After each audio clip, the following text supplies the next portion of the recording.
Hello, everyone, and welcome to the 2020 Letter of Intent Night. My name's Katie Hunter, and I'm the Student Speech, Language, and Hearing Association, or the National Student Speech, Language, and Hearing Association President, or NSSLHA for short. With Halloween almost upon us, there are scary decorations, costumes, music, and movies all around us.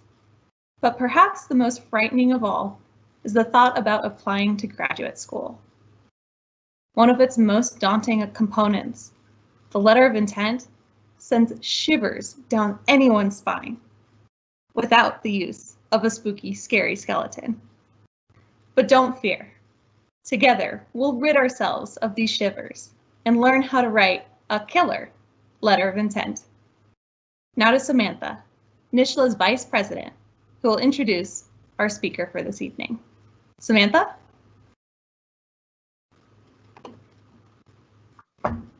Hi, everyone. I'd like to introduce our speaker for this evening, Dr. Paula McGuire. Dr. McGuire is a Chicago native and has been an SLP for 40 years. She has been at Metro since 2017. She obtained her master's degree from University of Iowa and her PhD from Northwestern University. She has received many letters of intent and has shared her wisdom with students over the past years. Now on to Miss Dr. McGuire.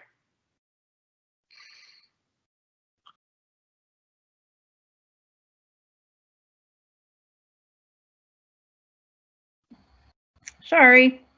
Okay, let me get this set up. Make sure it's sharing correctly. Is that good?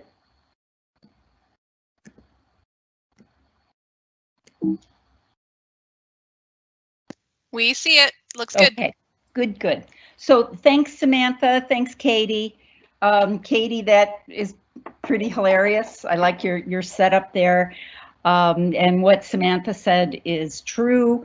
I have been a practicing SLP for about 40 years. So yeah, pretty much longer than all of you have been alive. And for 14 years, I was the director of a graduate program, the graduate program at Northwestern.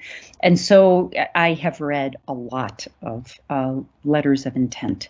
So this is a topic that I'm really comfortable talking about, really happy to talk about, share not only what I have learned, but also a little bit about what the research tells us about these letters of intent.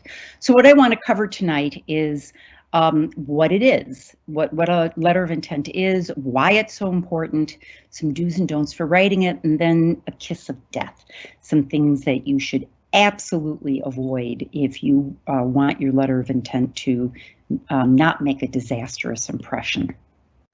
So the letter of intent is a required part of your application portfolio. Depending on the school, all schools are going to require transcripts. They're all going to require the letter of intent.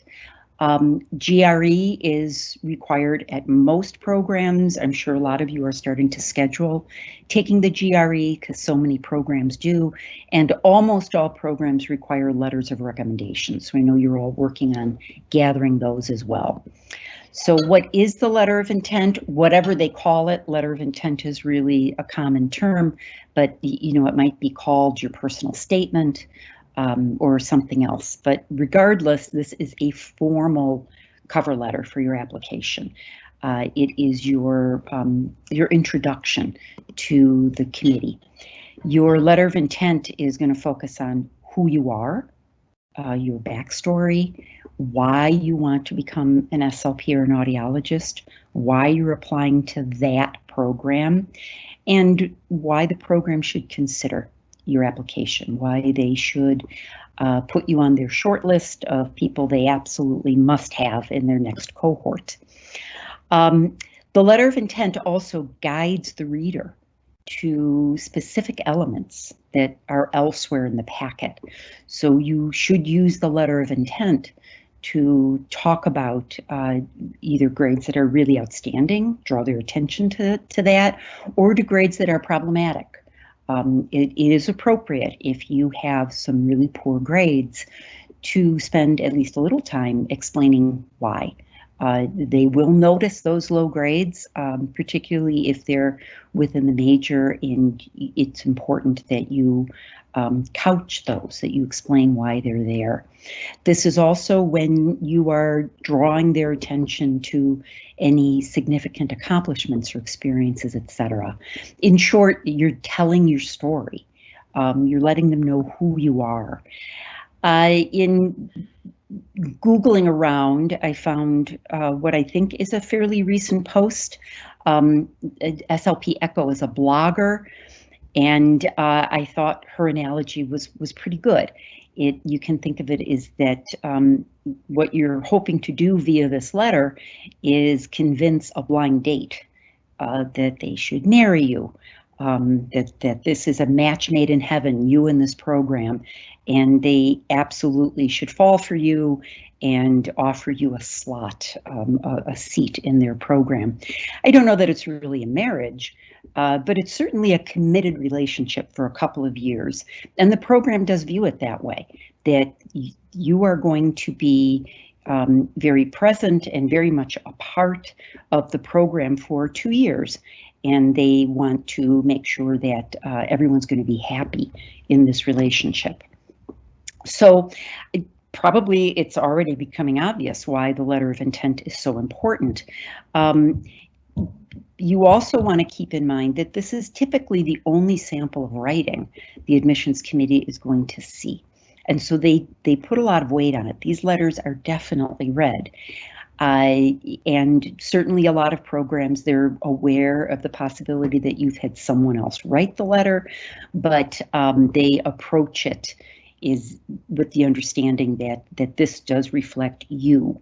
So the letter is really going to be scrutinized for what you're saying, the information you're conveying, but there's also a lot of reading between the lines. Your ability to follow directions might come through loud and clear, and maybe in a less than positive way.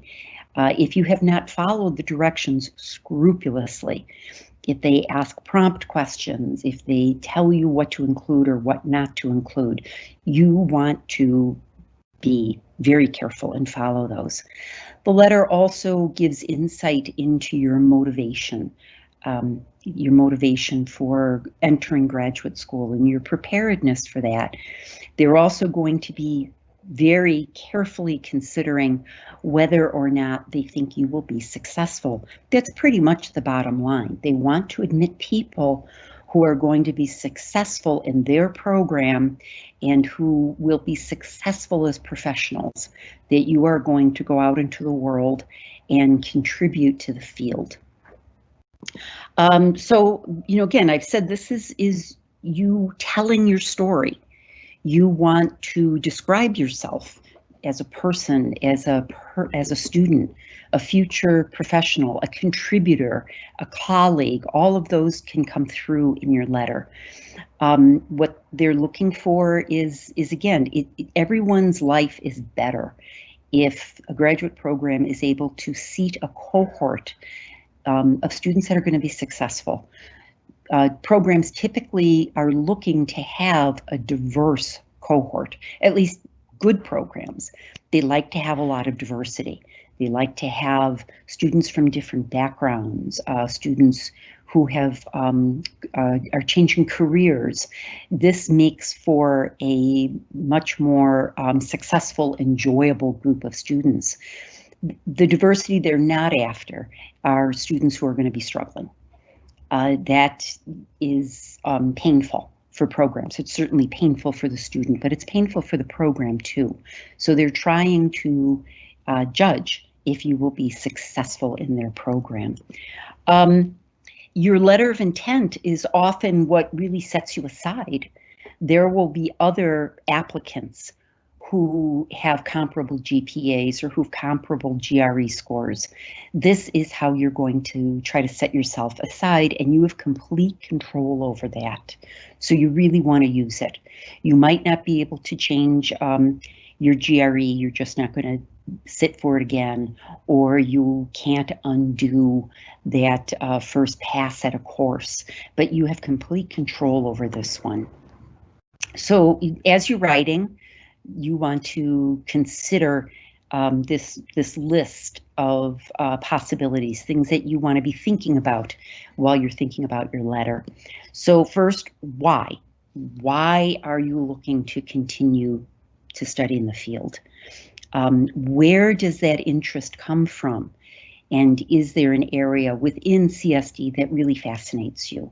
So a caveat here, and that is how you express your interest in the profession. Without doubt, students who are applying to graduate school tend to be very passionate about the field. They're very passionate about the possibility of helping people with communication disorders and contributing to the field. How you convey that is, there's a little bit of a fine line that you want to walk.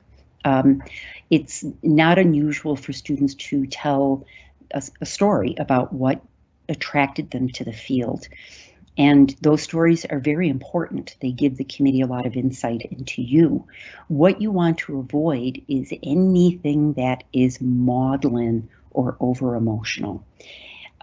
So, for example, you observed a session where a child with autism actually spoke their first word. That is just awe-inspiring. Or you observed a hospital clinician working with someone with aphasia and you saw a breakthrough. I mean, those are the experiences, and it should. Telling those stories is tricky though, because committees want students who are invested, who want to help, who want to be involved. But what they don't want are students who want to be involved and committed, but don't have the intellectual, science, and all-way-round academic chops to get through the program. So the assumption is that you are a caring individual. You want to tell these stories in a way that doesn't put too much focus on that, and then does not serve the other more important part of your personality, which is that you understand the underpinnings of the field. So that's one caveat in being careful about how you convey those. You don't need to pull at their heartstrings to be considered a solid applicant, and that it can actually really backfire. So a little caution with those. Your strengths, your skills, your potential, you bring some real positive attributes to the graduate program, and you want to make sure they know those. These need to be, you need to consider these in terms of how you can demonstrate them, not simply state them, but how you can demonstrate them. So some of those skills might be that you are a superlative communicator. Your writing is really outstanding. You speak a second language. Your interpersonal, your teamwork skills, you can call on the ways in which you have demonstrated over the past that you are a solid contributing member of a team. Leadership, self-management, organization, time management, all of these that are important to being successful in graduate school. And so thinking about those, you don't necessarily have really outstanding skills in all of those. That's okay. Which ones do you think that you really shine and you can focus on those? Your impact on society, clearly, SLPs and audiologists change people's lives, and then you are able to via that really have an effect on society. Again, how can you demonstrate this? What are the activities that you have participated in the past? Whether those are field experiences, so you went to Mexico with Dr. Walsh-Aziz, for example, those are really important experiences that you've had. And it could be that you have been, you've worked in summer camps for years. how does that translate in how you can contribute to a graduate program and to the field? So you want to reflect on those. And please don't underestimate the value of experiences that, maybe you have not had the luxury of volunteering at a summer camp.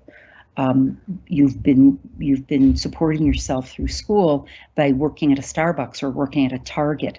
Think about those experiences and don't devalue them in terms of how you've learned to multitask, to deal with people who are short-tempered and stressed, and all those ways that would translate into how you could work clinically within the graduate program. Those are really, there's a lot of, you've learned a lot of really important skills through those experiences. Think about what your career goals are. You might have a pretty strong sense of where you might want to work. The type of setting you might want to work, type of populations you want to work in, that you'd like to have a private practice, or that you plan to pursue your PhD. What you want to do in conveying these is, the one caveat I would offer is that you might be really very certain that you want to work in an acute care setting, for example. You want to make that positive, that this is an area you're really interested in.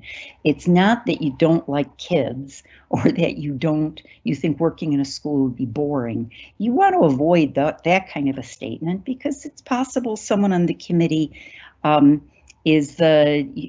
directs all of the clinical placements for schools.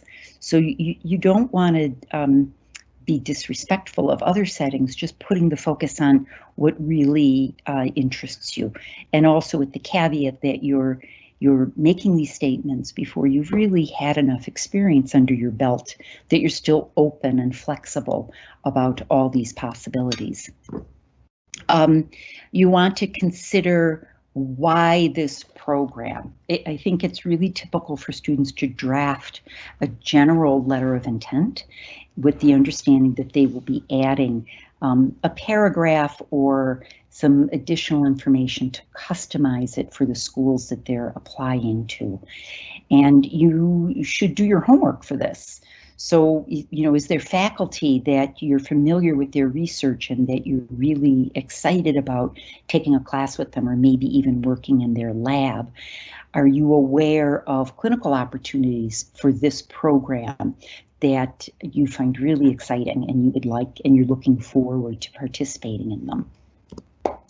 So this triangle, it's similar to the evidence-based practice triangle, but I think it's a good way of thinking about this, that you have yourself, all of your strengths and potentials that you're bringing, and how well are those going to fit in to this particular program that you're interested in and this career that you're contemplating. Something to really give some thought to.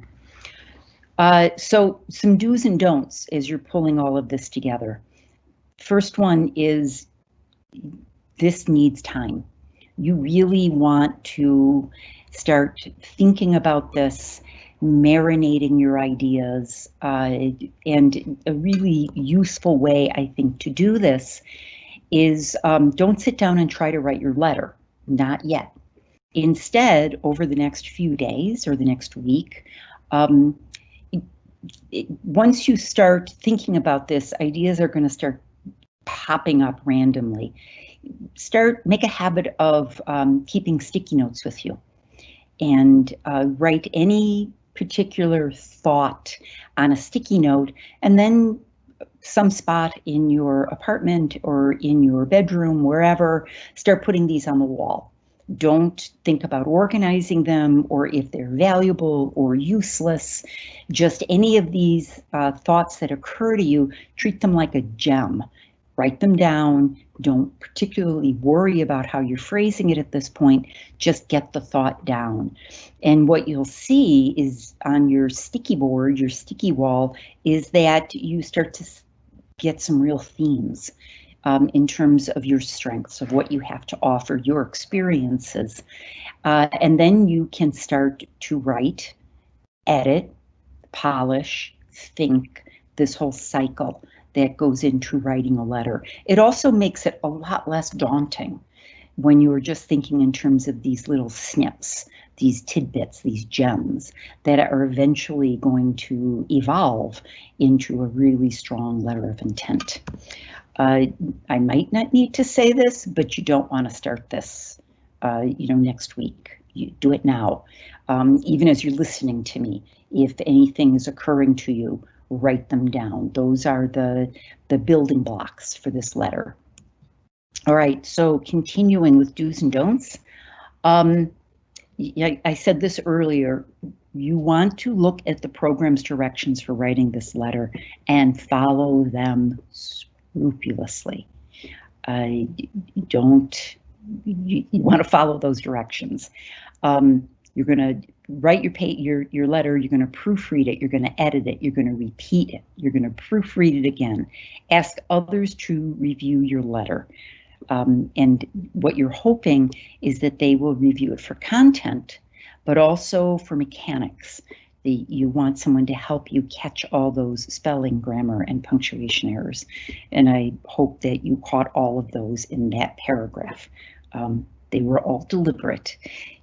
None of those should survive the editing of your letter. It needs to be perfect in terms of spelling, grammar, punctuation. There can be no errors. I really can't stress that enough.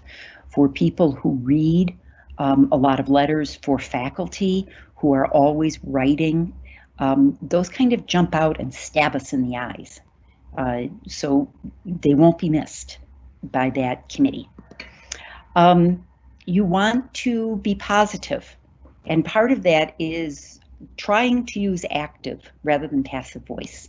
I think you might have regularly been, someone reading your papers discourages passive sentences. There's nothing wrong. There's nothing inherently wrong with passive sentences, and they often are exactly what you need. But they do tend to be more wordy and less direct, and they come across as less positive. Again, being really positive, here's just a little cartoon, an error has occurred. That also, it doesn't sound, you don't sound as invested when you use a lot of passives. You want to be specific. You've been thinking a lot about your strengths, how you can contribute to the program, how you can contribute to the field, and you will probably end up with a lot of sticky notes that capture this, but it's not enough to say it. In your letter, you are going to have to really, every qualification, every attribute that you include in your letter, you should be able to back up. So highlighting those experiences, what have you done? How have you demonstrated? What demonstrates that you are persistent? What was an experience in your life that you know other people might have just given up and walked away, and you stayed with it. You were persistent and you were committed. One of the ways that this, again, not to, everything you put into your letter doesn't have to be the research that you worked on with a faculty in SLHS, or the summer camp that you volunteered for kids with communication disorders. It can be much more what looks at first blush to be pretty mundane. For example, maybe you have sung in a choir for years, and there were certainly times when it would have been easier for you to just stop. You simply don't have those 2 hours a week to continue, but that you remained committed to that team effort.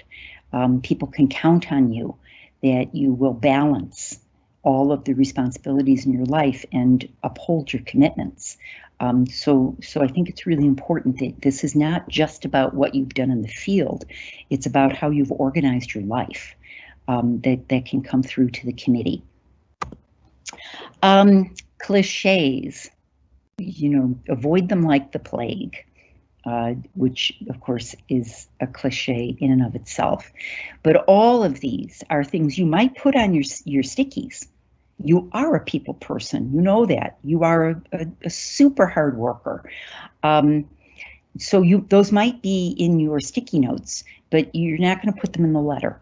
All of those attributes will come through in your letter, but you want to avoid those cliches. So I want to talk now about this idea of kiss of death, which an otherwise solid letter of intent.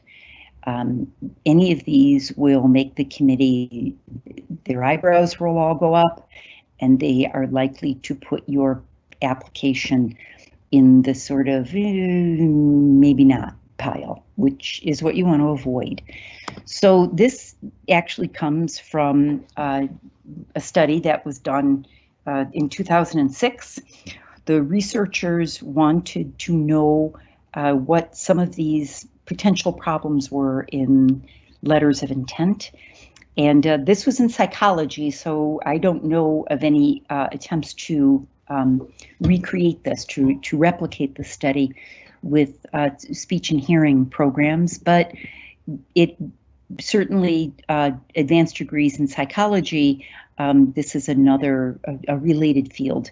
So the researchers wrote to the chairperson of all 457 programs that were in the APA's guide, and 88 of the chair people, if that's the right term, chairpersons, responded, which is a pretty good response rate for a survey, particularly because what the chairs were asked is to provide us with a brief description of one or two examples of things that otherwise strong applicants put in their letters that caused the admissions committee to be less positive. And they called them kisses of death. And so this was not a survey where the chair was able to just, check off a Likert scale. They were asked to write in response to this. And then all of these responses were analyzed, and 4 major themes were identified. And I'm going to go through these themes along with a few examples from letters that these different programs received. So damaging personal statements, flawed letters of recommendation, and we won't spend a lot of time on that because you can't control what's in a letter. You can certainly control who you ask. Not doing your homework on the program, and lack of writing skills. And so you can see damaging personal statements. 53 of the 88 respondents wrote about these. So it's really important. And personal statements, that's the letter of intent. So within this idea of damaging personal statements, 4 subcategories were identified. And I'm going to run through those. So the excessive altruism, too much information, too much self-disclosure, non-specific research goals. That is not as important for us, but how you talk about research is, and then being inappropriate in this professional situation. Remember, this letter is a formal letter.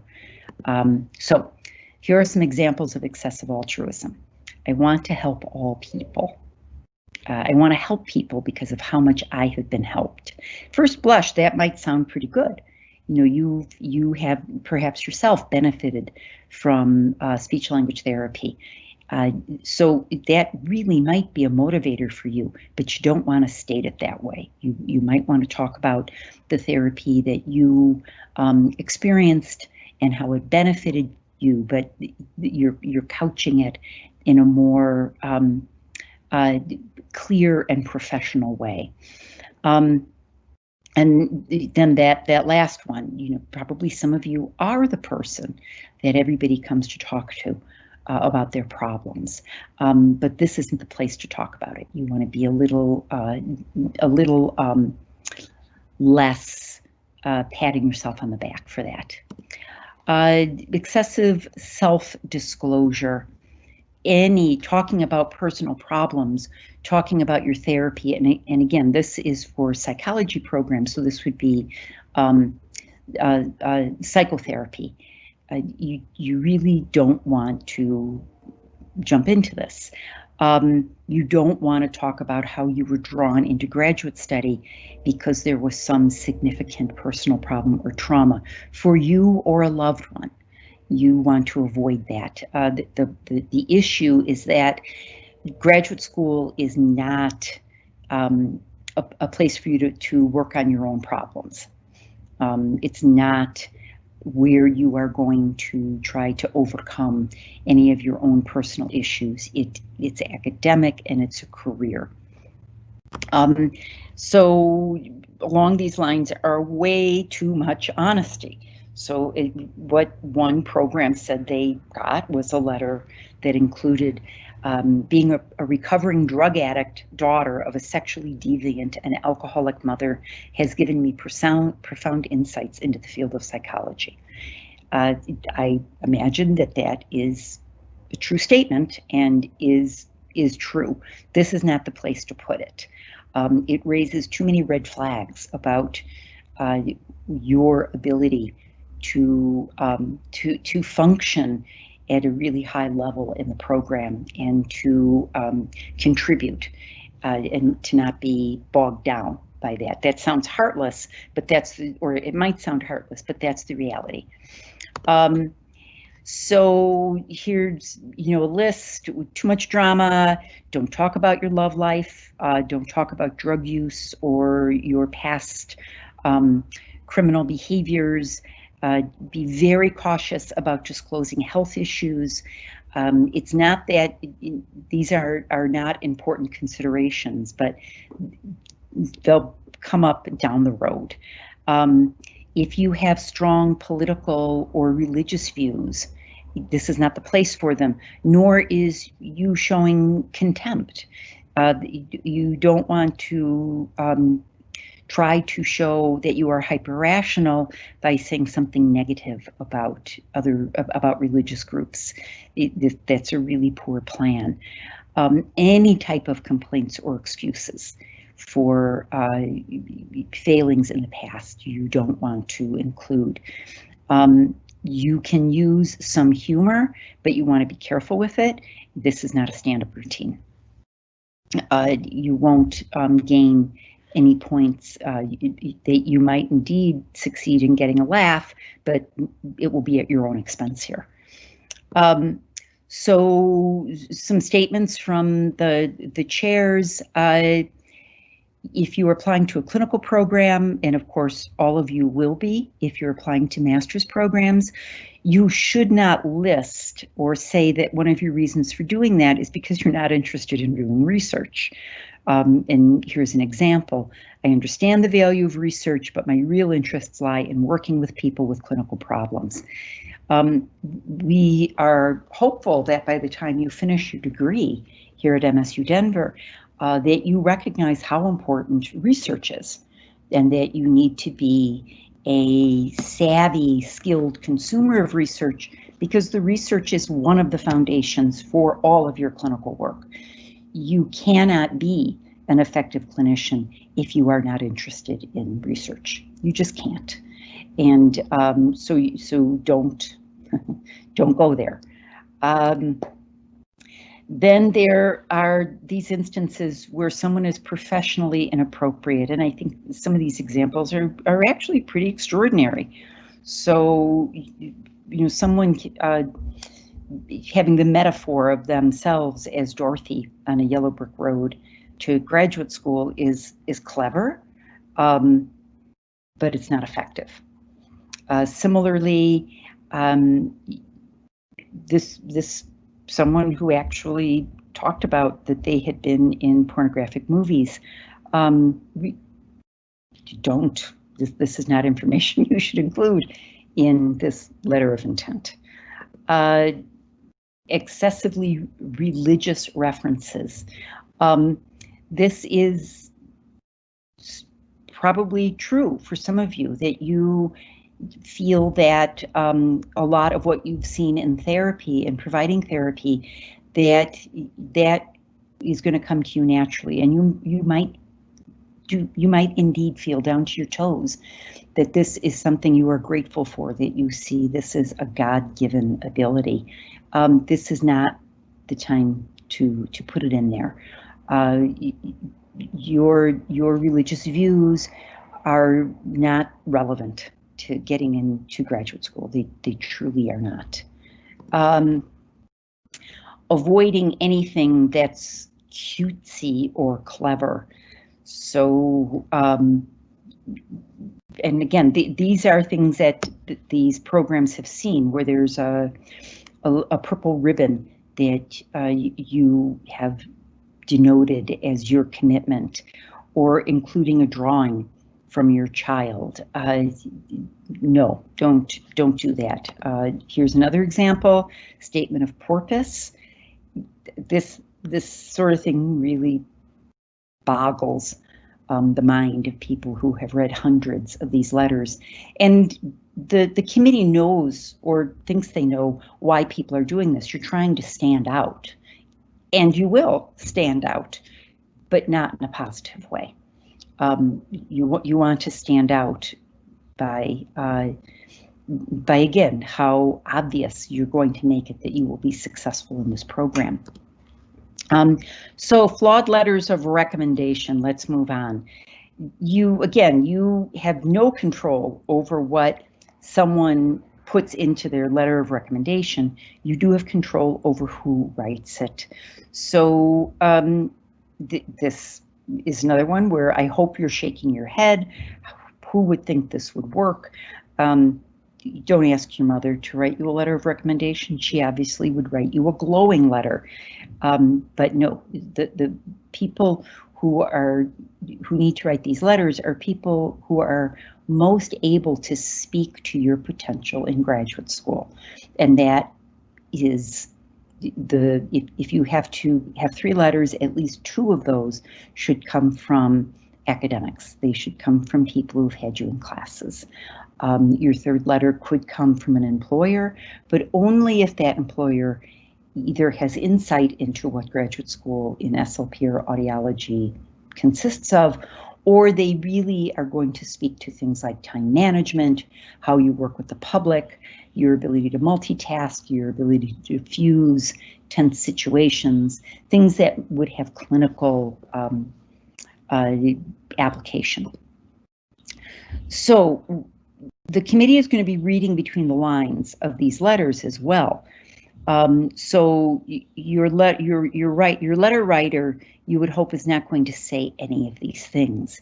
So when you are asking someone to write you a letter, you should feel free to ensure that they feel like they can write you a strong letter.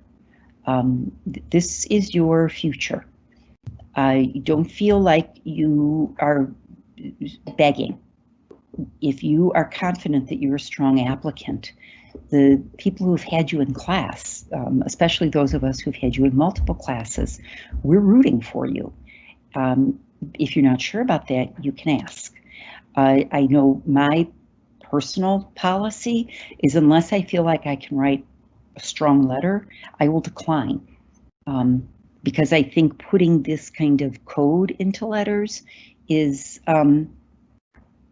yeah, I don't think that faculty should do that.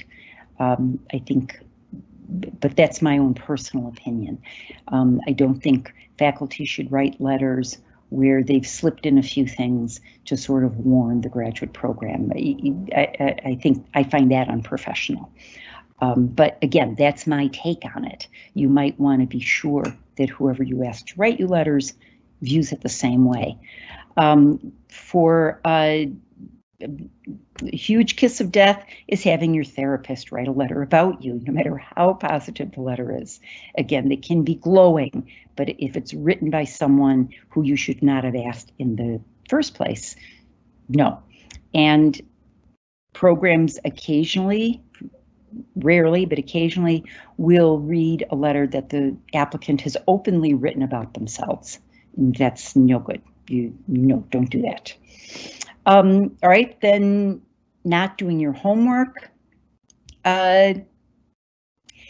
Letters that state that you believe the program is just perfect for you, but you have not shown that you've looked at the website, that you are really familiar with the program.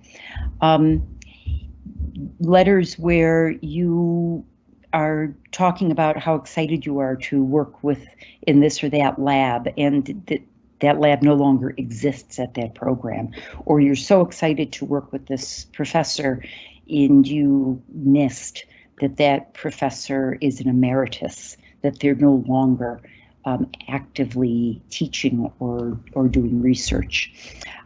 This is a little bit like if you have gone on a job interview and at some point in the interview they ask you what attracted you to the company, why do you want to work here?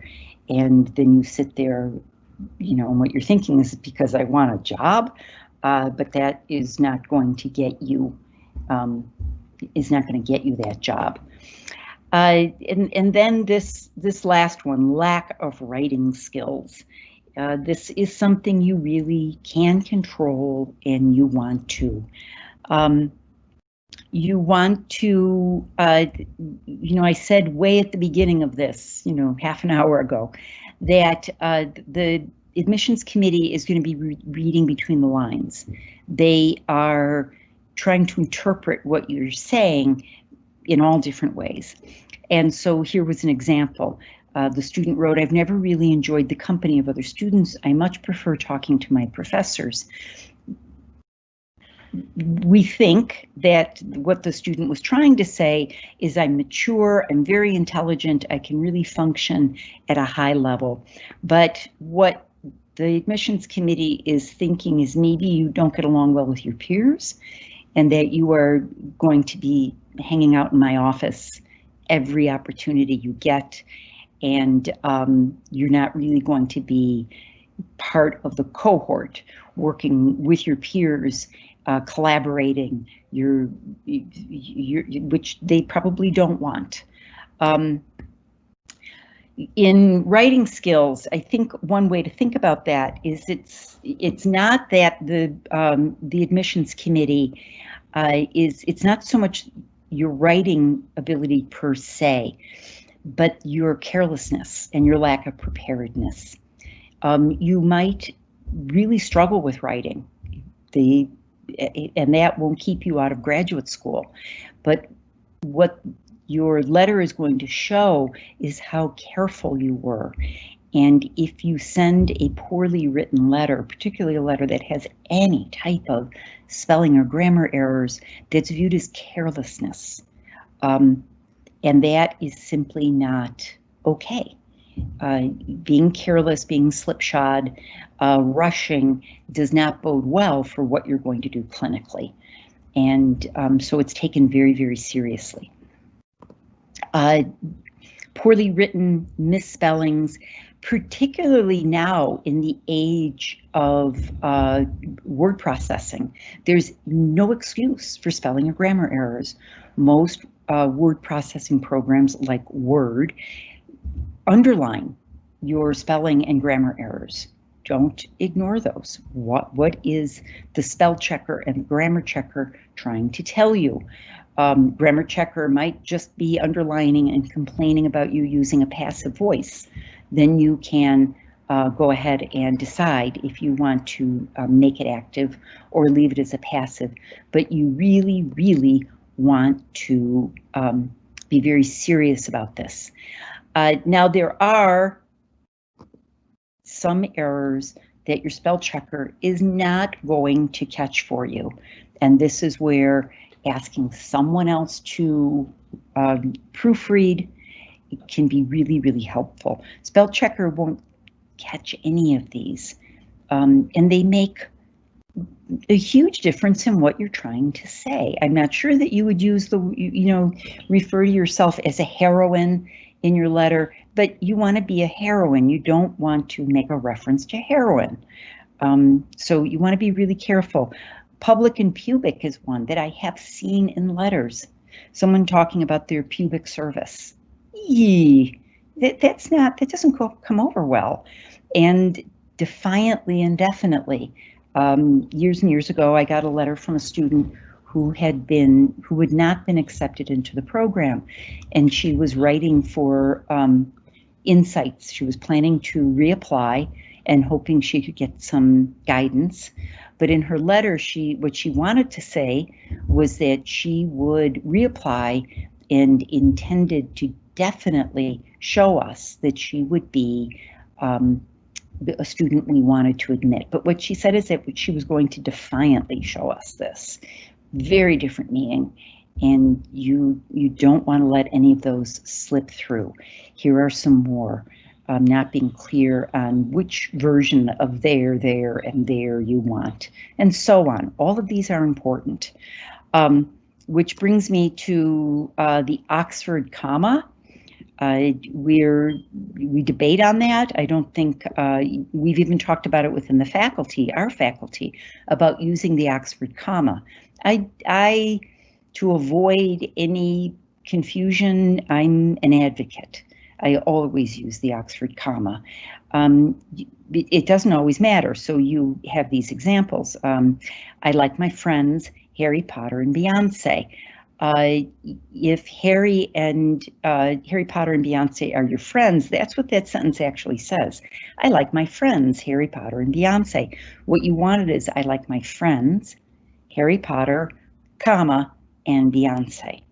Again, not a sentence you would likely put into your letter of intent, but it gets across the idea. So you want to be careful about these. In closing, what you're really trying to find is balance. Successful SLPs, successful clinicians, we're not cookie cutters. We are not all the same. There is wild diversity in the types of personalities, the type of people who are really successful as SLPs and audiologists. It's very difficult to pin down what type of people are going to be successful in this field. Much greater diversity than in a lot of other career paths. There's all kinds of people can really be successful in this field. But what you want to balance is your brain and your heart. You are compassionate, caring, involved people. That is often what drew you to the field. But you have amazing brains. You're able to master a lot of scientific math concepts and apply them. And that's what's needed. That you have that drive, that compassion to help, but you back it up with what you know about the research, what you know about anatomy and physiology and language acquisition, all of those scientific underpinnings. You're also trying to find a balance between the personal reflection that you've been doing to recognize your strengths, to recognize the experiences that have shaped you and made you a really solid applicant, and of course, avoiding that TMI, too much information. And that's where your drafts come in, and letting people read it, including faculty. I think a lot of us are happy to look at your drafts and to give you some pointers. So then the remainder of my slides are just more information, things that you can check out that can help you. This top one here, what we wish we knew before applying to graduate school, and that brings you back to the senior scaries that Katie was talking about, not only in this this Halloween season, but also just as you undertake what we know is stressful, is challenging, but know we have your back and that we want to help. So that's it for me. Questions? What can I build on? What can I help with?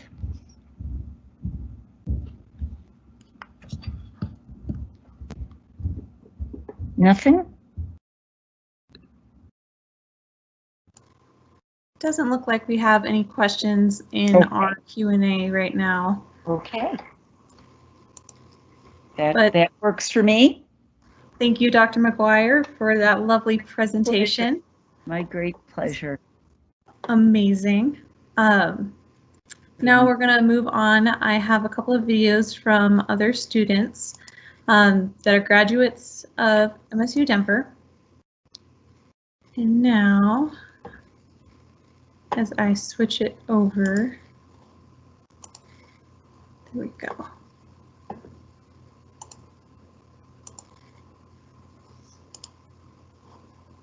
What? Okay. This is an old MSU alum. Her name is Mackenzie Myers. She's currently attending CU Boulder for audiology.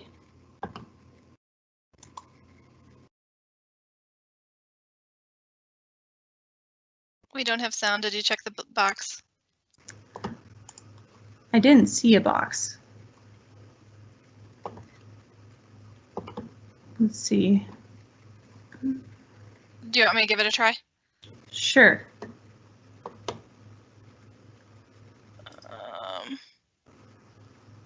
I think you need to do it when you opened it.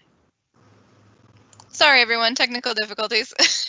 Okay, let's try it again. Okay.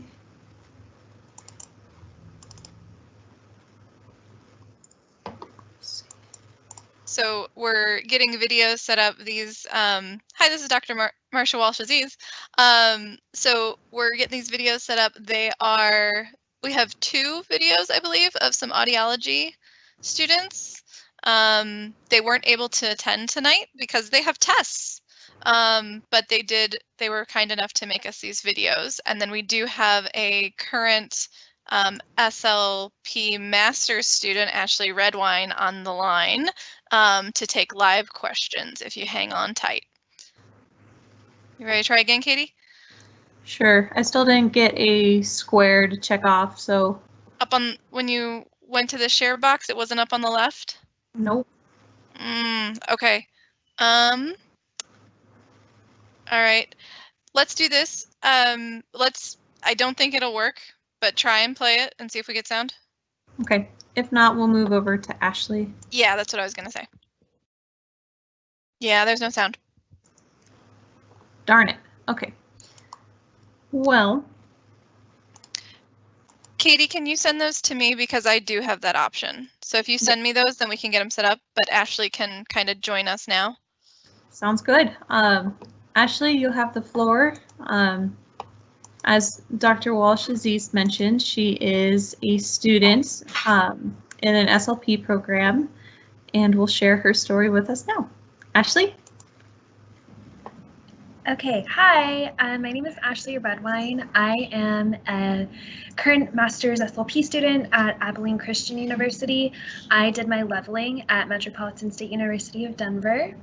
And I just thought I would kind of discuss what my process in applying to grad school was like, some things I wish I had known, some things I would do differently, and what it's like to be here now.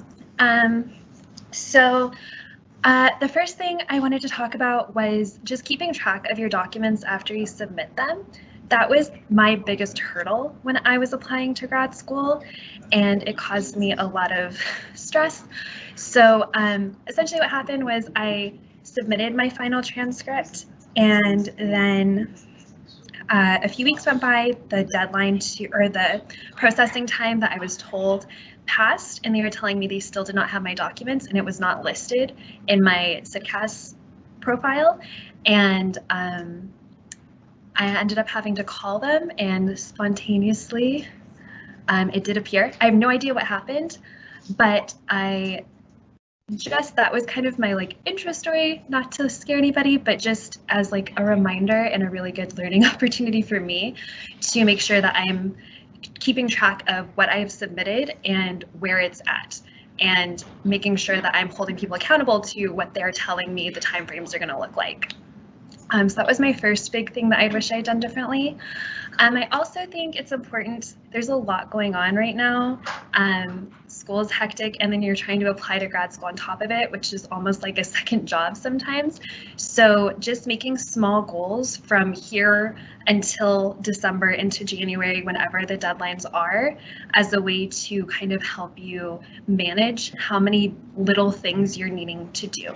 So like Dr. McGuire was saying, having that sticky note board, asking for a letter of rec from somebody, or getting some transcript requests if you're getting them from different places.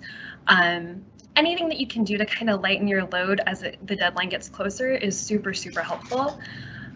Working with a faculty member. MSUD has like the best faculty ever, and everyone is so supportive. They are your cheerleaders. They are here to help you. And so finding someone to help you with your letter of intent if you need that guidance, or how to kind of approach the process if you're having difficulties with how things are supposed to go. Asking them was saved me several times, and they're always willing to help, and they're so wonderful and knowledgeable in those things. So use them because they're an excellent resource. As well, working with someone in the field to read over your letter of intent and then giving it to people who are not in the field.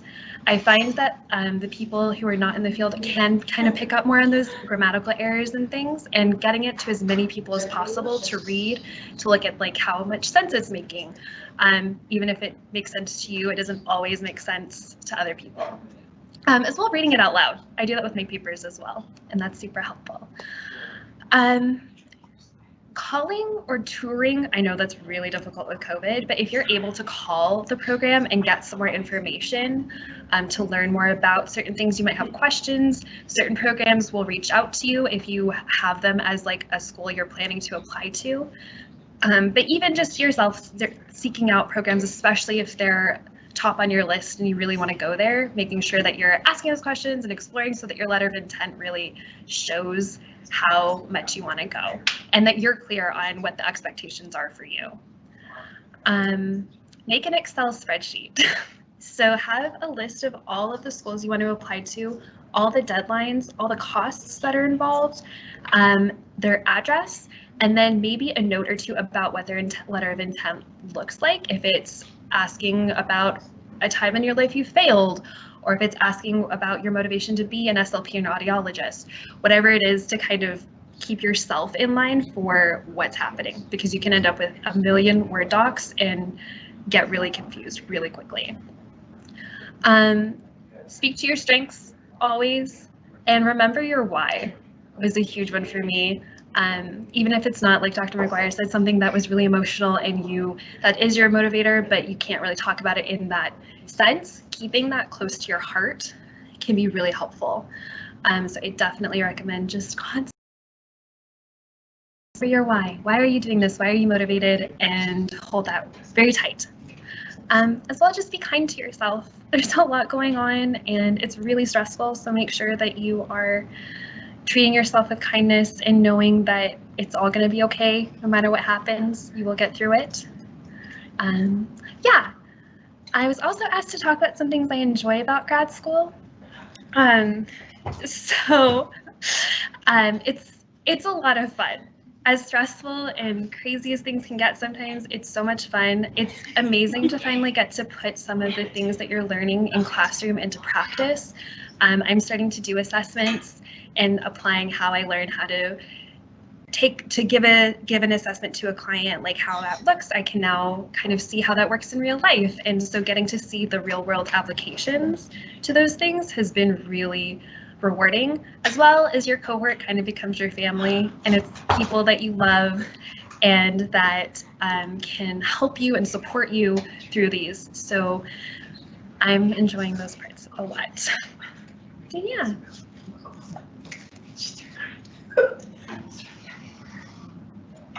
All right. Thank you, Ashley. So we're working on those videos. I haven't seen any written questions, and I know there's still people there. So does anyone have any questions for Ashley? Or for me, Dr. McGuire signed off, but I can still answer questions about letter of intent as well.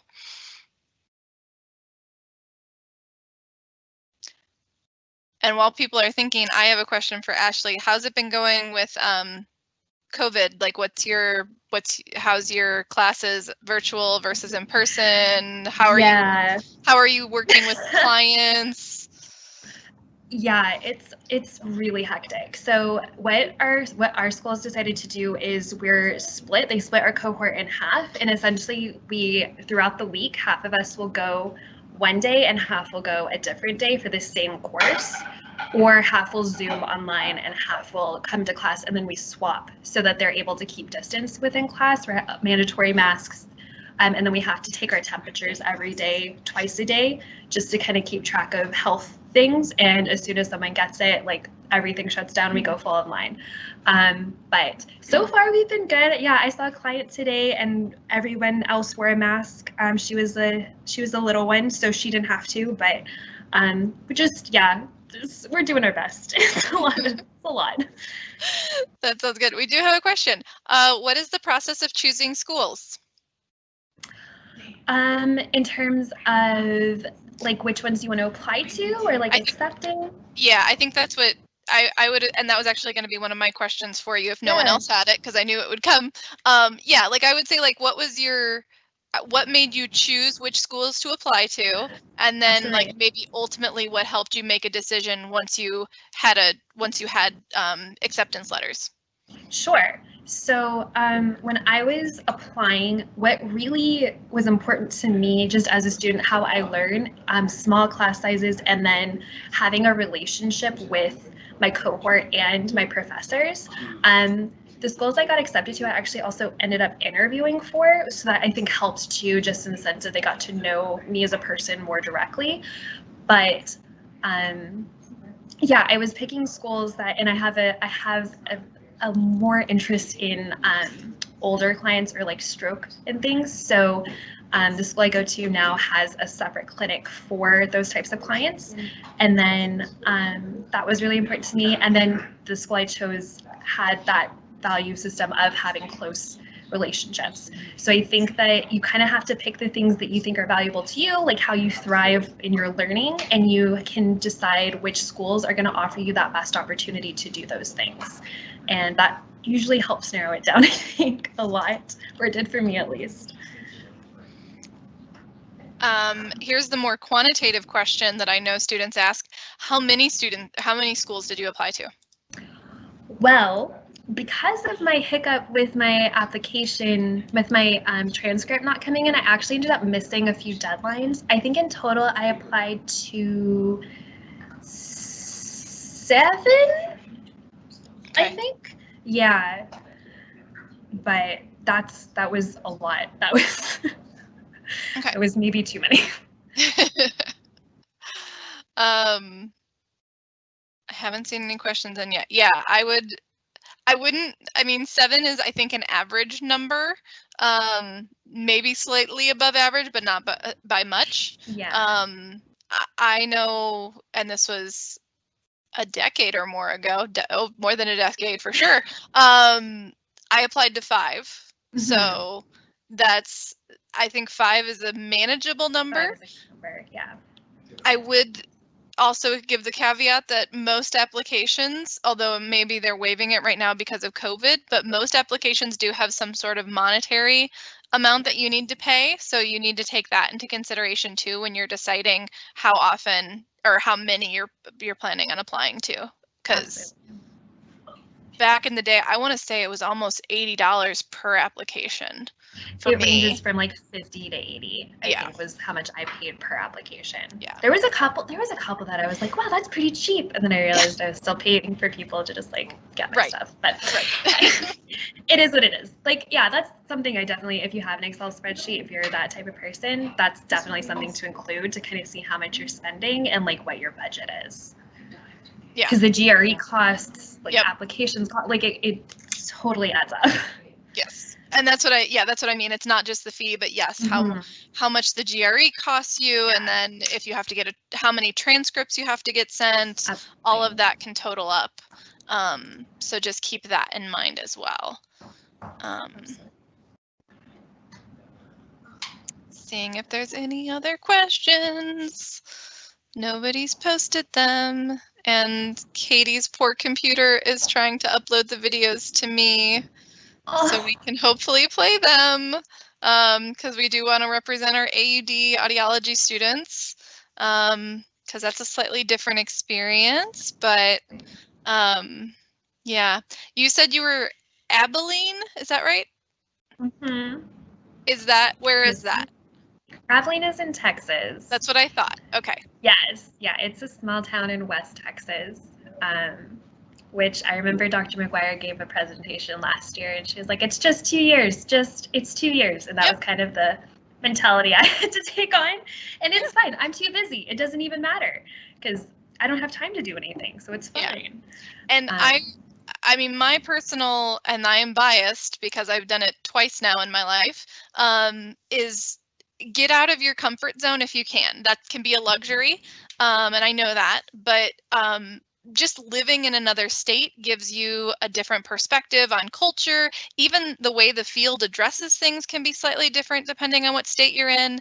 And the more experience you have with that, the better you will be as a professional. So if you can get out of the state, not that Colorado's bad, but just to get out of your comfort zone. But big caveat, I completely understand that some people need that moral support of family or financial support of family. And so that's really important to consider that as well. I know for myself, I had the option of I was basically torn between Washington, D.C. or Rochester, New York. And Washington, D.C., I would have had family support. I had cousins living there. But the school didn't fit me just right. And I took the more risky thing of going to Rochester, where I didn't have family, but I wouldn't have changed my decision at this point. Not that I could after the fact, but still.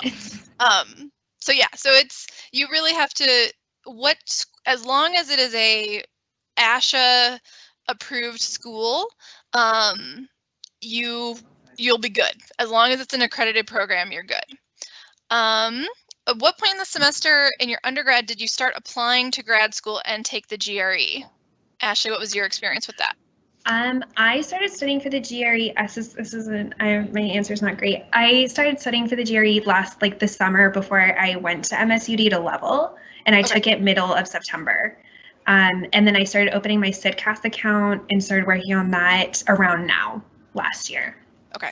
So you took the GRE even before you took your leveling classes. I did. Okay. No, that's perfectly fine. So what to know about the GRE is that, well, first of all, to know about the GRE, someone mentioned a comment that some schools are waiving GRE because of COVID. Some schools are actually waiving GRE because it's the GRE and it only tells us so much about a person and how they'll do in grad school. I know don't think I'm speaking out of turn. If our everything goes as planned with our grad school, we are not requiring the GRE for our grad school. So that's something to consider on when to take the GRE. Like, you might want to wait and see what programs you're applying to before taking it. Given that caveat, though, that the default is you need to take the GRE, it is good for 5 years. So you can kind of set yourself up for a timeline of, okay, I'm going to motivate myself. I'm going to take the GRE. And now I have a timeline of I need to get into grad school within the next 5 years. Otherwise, I have to retake this exam. So that's something to consider. It really is up to you on what your comfort. It's taking a test. So there are ways of studying for it, but it's ultimately how good are you at taking a test. And yeah, if you are a nervous test taker and you want more time to prep, then do that. It needs to be done prior to when you're doing applications. And as Ashley was saying, this is typically the time of year that people are getting their applications together, that you're asking people for those letters of recommendation, that you're working on your letter of intent. But most schools have a deadline somewhere between January 1st and February 15th. For their final deadlines. Some of them have them in December, but the majority, I would say, are between January 1st and February 15th. So you're kind of using your fall semester prior to before you go to get yourself ready, get all those information together, decide which schools you're going to do, all of that. It's never too early to start looking at programs. never too early. Which is why I advertise this to my intro 1500 class. I don't know if anyone's here for that, but it honestly is never too early to think of grad school and what preparations you need to have in place to go on to grad school. Absolutely. Of the 7 you applied to, how many were you accepted to, if you don't I was mind? accepted to 2. Good. Okay. And I'll share. I applied to 5 and I was accepted to 3. One of which was the school I was currently attending. So that was kind of felt like a, of course we'll take you. So, yeah. Yeah, no, and it can totally depend. And like, yeah, and there's, I don't know, you have like it's a weird distinction between like getting waitlisted, which happens. Mm-hmm. I got waitlisted a couple of times. I missed a couple of deadlines, and then you get a couple of rejection letters, and the rejection letters really suck. But, it is what it is. Everybody I live with got rejection letters, and we bond over it sometimes. It's totally fine. Yep. You can have a perfect GPA and have a great resume, and it is competitive. So, honestly, the reason that we give this talk about letter of intent is because you don't have to have a perfect GPA. If you can present yourself on paper as a really good student and someone who's going to be a vital part of our profession, and you can portray that on paper, that's more important than if you got a B- in a class. Someone asked, when is the anticipated date for the MSU SLP grad program to start? So we got, I think I can share this, we got news on October 1st that we have passed the first step of the accreditation process, which basically means they took our money, and we are in the process of setting up some what are called site visits, but we're going to be doing them virtually because of the current situation. And we will have those site visits sometime in February, I believe is what we're shooting for. And once we get feedback from them, we'll have a better idea of exactly how we're going along in the process. If everything goes as planned, this is my big wind up too. If everything goes as planned, summer 2022, we want to start our programs in the summer, which means in fall of 21, which seems so soon, we would start advertising and saying, here's how to apply to our graduate program that is starting in 2022. Summer, again, we would have a June start for our grad students. And I talked long enough that more people asked questions. So are you able to work on top of going to grad school? And I think someone else had a similar job. Can you have a job in grad school? Is it feasible? So similar. Do you have a job, Ashley? I do not. Both of my roommates do, and they work as GAs, which is super helpful and like what I would recommend people do if they're planning to work during grad school. I kind of saved up money. I'm old. I had saved up money, but yeah, my roommates both are GAs, and so it works like you're working with a faculty member or in the school, and they're way more flexible about your schedule and things, and that has been the best option I've heard from people. I know some people do like babysitting or waiting tables or things like that. Just there's ways to do it. I think you just have to have a job that's got a flexible schedule, or you can work nights or things like that. Then I think it's totally feasible. Yeah, I would agree with that. From my experience, I went to my grad school, our classes were all at night. And so that meant you could technically, at least in your first year, have a maybe normal-ish job that was as long as you could get off before 4 when classes started. But I had like similar to what Ashley is saying, you need to have flexible jobs. You cannot work at a place that is not understanding about you know, that you've got assignments due, or you've got clinic things that you need to observe on different days or different weeks. You need flexibility. So I was able to work during grad school, but it was like it got less and less as I went on because I had less and less time as you go on in grad school too, because you're doing more clinic work, and so that's going to be happening during the day. So I did have a job. I would say I worked 10 hours a week my first semester of grad school. I would not recommend taking on anything that's over 20 hours because you're just going to wear yourself way too thin. And then once you start doing clinic stuff, I had a job that was so flexible I could work 1 day a month that just happened to work out, and it was a perfect job for grad school. And so that's what I did just to have a little bit of income. But yeah, there are programs that let you work part-time, so it would depend on the program. So depending on when classes are held and if they allow you to do part-time, but that also means that you're going to be doing grad school for like 3 years versus 2 years. So, first question that came up, how long should the letter of intent be? Some school, Ashley, do you remember if there were any specifics when you did this? It changed. I remember I kind of had my base letter and I would have to add or take away. Obviously, I already like made it formatted towards the school, but yeah, like there are certain ones that are like 1,500 words or like 2 pages. Yep. It was super varied. It's almost never over 2 pages, like single spaced. If you're talking single spaced, never over 2 pages, single spaced. And you just need to do it to whatever the specifications are for the application. Like Ashley said, and like Dr. McGuire said, have some kind of base, baseline.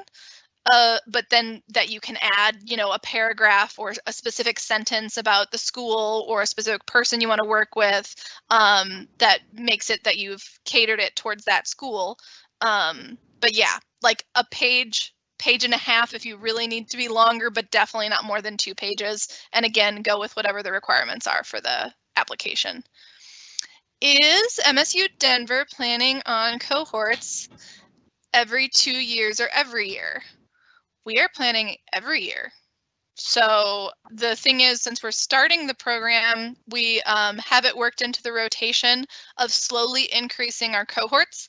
I think I can share this information. I don't think I'll get in trouble for it.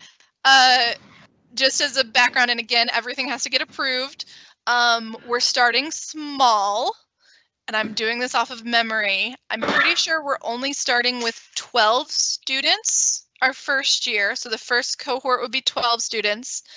The next cohort, which would be in 2023, would be 18 students. And then I believe 2024 is when we are fully ramped up and we will be taking 24 students. And then after 2024, we'll kind of consider if we need to increase that number or if that's a good place to start or how we want to do it. But we will be taking cohorts every year. And they will be, as of right now, in person. we are planning on the majority of our classes to be in person, but obviously, similar to Ashley's situation, we may have to pivot on that a little bit, but ideally, most, if not all, courses would be done in person.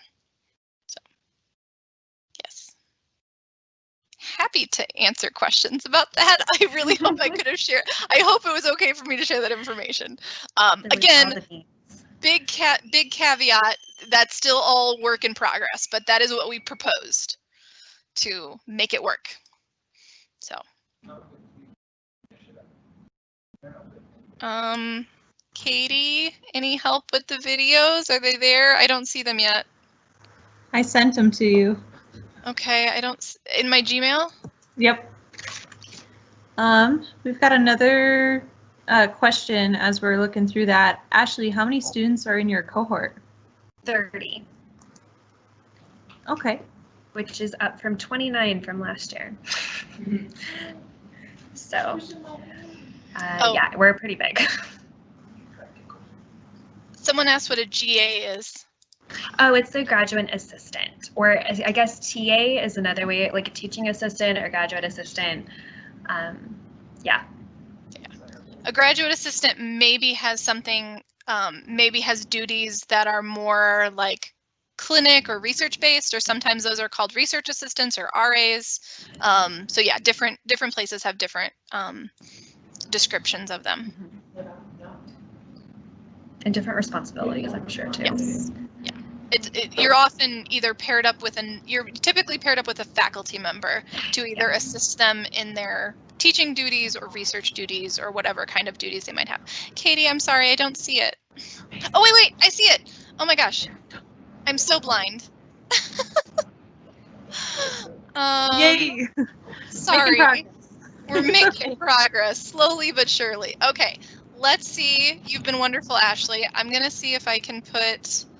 No, I messed up. Hold on. Oh, but wait, maybe I got it. This is in the background, so funny. All right, so let's try.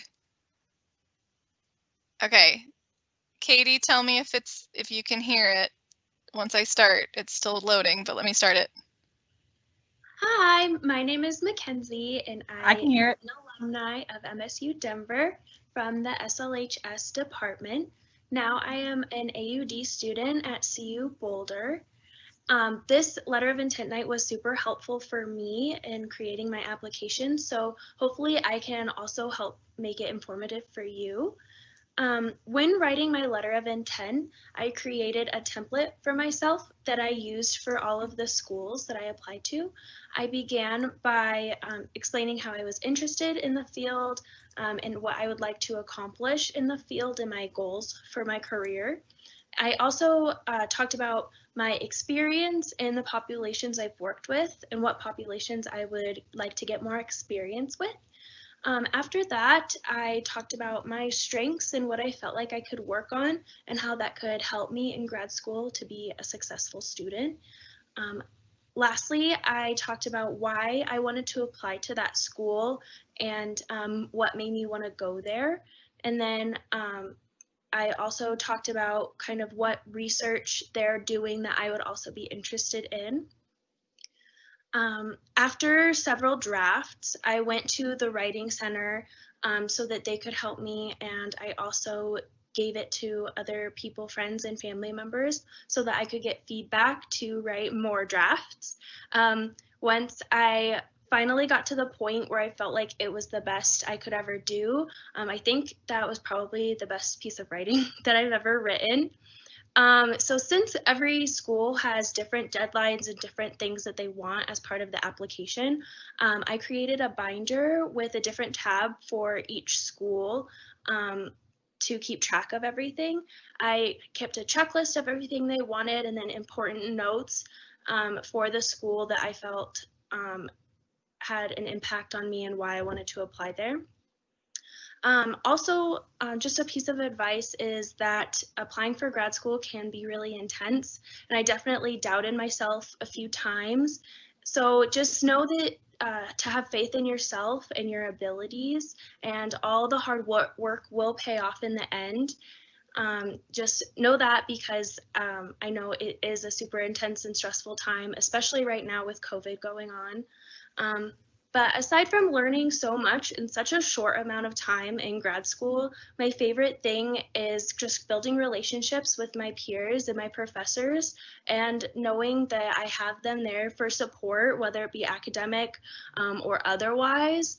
And just knowing that they will one day be my colleagues is really exciting to think about.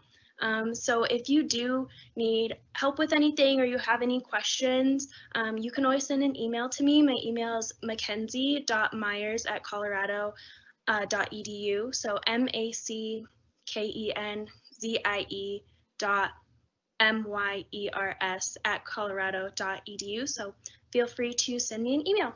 Thanks. Hi, my name is Mackenzie. Sorry, didn't mean to repeat. So that was Mackenzie, and then our other one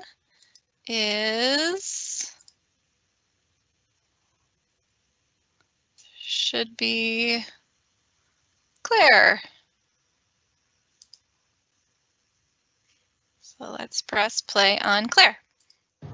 Hi everyone, my name is Claire and I am a first year AUD student at CU Boulder, and while I can't be here with you tonight, I record this video to just briefly give you some tips about the application experience for grad school, my personal experience with it, and then what I enjoy about being a graduate student. So I think probably the biggest thing when it comes to your application, I mean, all the parts are very important, but I do think that your letter of intent holds a lot of weight in your applications. So I would really focus on drafting that and redrafting it, as Dr. McGuire will mention in her lecture. You know, my first draft of my letter of intent was nothing like the last one that I submitted with my applications. Another note on the letter of intent is that, you know, each of mine, I applied to 6 schools. Each of them varied a little bit. Each of the schools asked for different directions for the letter of intent. And then, of course, I talked about each of the schools and their programs within that. So be mindful that those might vary a bit from application to application. I also would think about refining your resume, if it's possible to fit it all on one page. I know a couple of schools asked me to have my resume all on one page, so maybe highlight the things that you're most proud of, the experiences that you learned the most from, that kind of thing. And yeah, you can kind of customize that to fit your personality. I wouldn't go overboard with like colors or anything, but that's just me. A huge thing that I think is super important too when applying to grad schools, of course, start early, you know, take your GRE soon. But I think that doing research on each of the programs that you're interested in is it's crucial. You need to be able to identify reasons why you are applying to a program within your letter of intent. And then also, not only that research can also benefit you if you, say, get an interview to a school. So I think researching, you know, the labs, the professors, the curriculum, the types of clinical experiences that are offered within each program are pretty critical when you are thinking about the whole application process. Also with that, I would, I know it's kind of a tough time, but if you do have the ability at some point in the future to visit schools that you're thinking of going to, if they're out of state, that can be beneficial because, yeah, why would you apply somewhere if you wouldn't want to live there? So just some things to think about. As I said, I applied to 6 schools, which I know is a lot, but I just wanted to get in somewhere, so that was a lot of work. However, I think it pays off if you do your research, like I said, and start your application process early, ask for your letters of recommendation early. If some professors at MSU have policies on that, make sure you take into account what those are. And what else? Yeah, interviews were big for me. I think more and more schools are including interviews as a part of the application process. So I think, again, doing your research on labs, curriculum, clinical experiences, whatnot, are super important to prepare for those interviews, and then also thinking about types of potential interview questions and maybe drafting some answers to those, because once you are doing the interview, you're there with, you know, in my experience, I actually had a full table at one school of professors, so it was a little jarring, but I think if you can prepare, you should be fine. What else? Oh, the biggest thing after everything is said and done and you've turned in your applications is to be patient. I know it's hard. I'm, you know, I wasn't super patient myself with that. You know, I was checking almost every day to see if I heard back. And, you know, that's just kind of the waiting game. So if you're not in school, or if you are, I'd say just try and enjoy your free time, distract yourself, you know, read a book for fun, I don't know. But yeah, you have to be patient, and it kind of stinks, but yeah, that's just part of the process. So being a grad student, I will leave you with, is a huge responsibility. It's different from undergrad, but I think it's really nice learning from other people in my cohort. We all have different backgrounds and things that we've had experiences in. All the professors I've had so far at CU are great. They're super welcoming and super flexible, especially because we're learning online predominantly right now.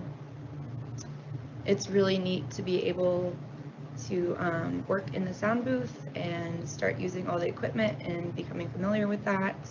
And then also, if you decide to go into audiology, we look at all different parts of the puzzle I'm sure you've heard of, to piece together like a differential diagnosis for a patient. So yeah, relating course material to like case studies or things we would use in clinic is super awesome, and I can't wait to actually get in the Boulder clinic next semester. So I wish you guys the best of luck with everything. I know it can be really stressful, I'm sure, especially this year with the current pandemic going on. But I think you guys will be fine. Just take a deep breath, one day at a time. And yeah, I hope you guys are all doing well, and good luck with everything. Bye. Yep. Hi, everyone. Did it again. Katie, I'm putting myself on. Hi, Ashley's still here. So if you want to add some questions. I'm Dr. Walsh-Aziz. I don't know if anyone there knows who I am or not. So a couple more questions came in. How did you ask for letters of recommendation, and what is the GA job? I'll just reiterate the GA job again. It depends on what school you're at, but it stands for graduate assistant, which just basically means you're a graduate student and you're assisting someone. So that could be assisting a professor in their research, or assisting, most of the time you're assisting a professor in like their teaching, meaning you're maybe grading papers or running review sessions or something like that. Ashley, I'm going to put you on. How did you ask for your letters of recommendation?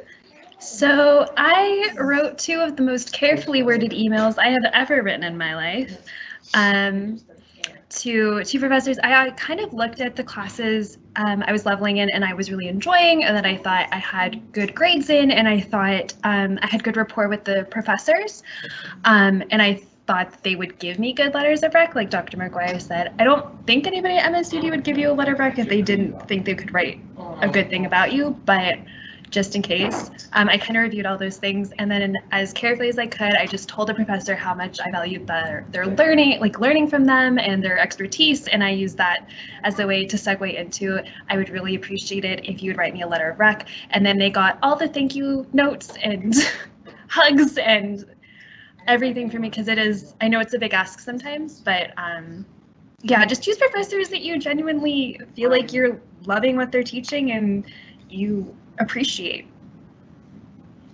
because they appreciate you. We sure do. I will. No, it's true. We do appreciate you. So from a faculty perspective, one, it is important to ask. I've had people not really ask me, just say like, I have this application. Here's the link to the letter of recommendation. Don't do that. Actually ask. You don't have to, I mean, that's very sweet, Ashley, but you don't have to butter us up. It's more just to show that you understand that we need to know about you. And so my recommendation is either start with an email, most likely, because right now we're virtual. But I would even broach it as, you want to have a continuing conversation about it as well. It shouldn't just be, can you write me a letter of recommendation, period. It should be more like, I would like to talk to you about the possibility of you writing me a letter of recommendation. And then they can let you know either what information they want. We more or less all want the same thing when we're writing it, but some are a little bit more particular than others. I know for me, or what I would say is kind of the standard, is we want at least a rough draft of what your letter of intent looks like. So we kind of have an idea of how you're currently portraying yourself. Some people ask for, tell me what classes I had you in. And then some people I know ask for you to be specific on like, what do you feel like are attributes you want me to give you or to highlight in my letter.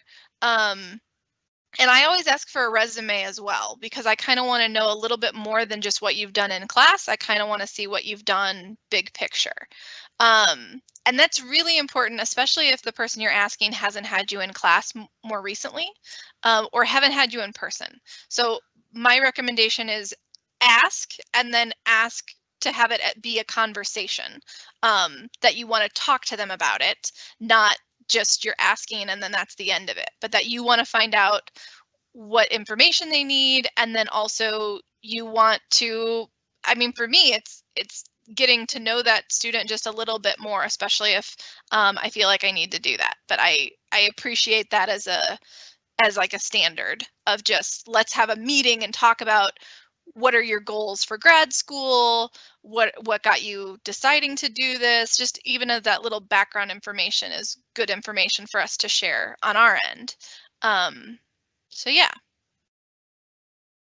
I haven't seen any other people come in. Katie, I'm going to put you on the spot, so I'm not on the screen. That's okay. Thank you. And thank you, Ashley, for answering those questions. And of course, thank you, Dr. McGuire, who I know is not with us anymore, but for that lovely presentation. And for Claire and Mackenzie for submitting those videos. If you have any questions, I know Mackenzie left her email in the video, so more than happy to answer those. And then just as a little bit of wrap up, I know my shivers are gone and I feel well equipped, just as I hope you all are, to nail the letter of intent. Thank you all for coming and the best of luck with your applications.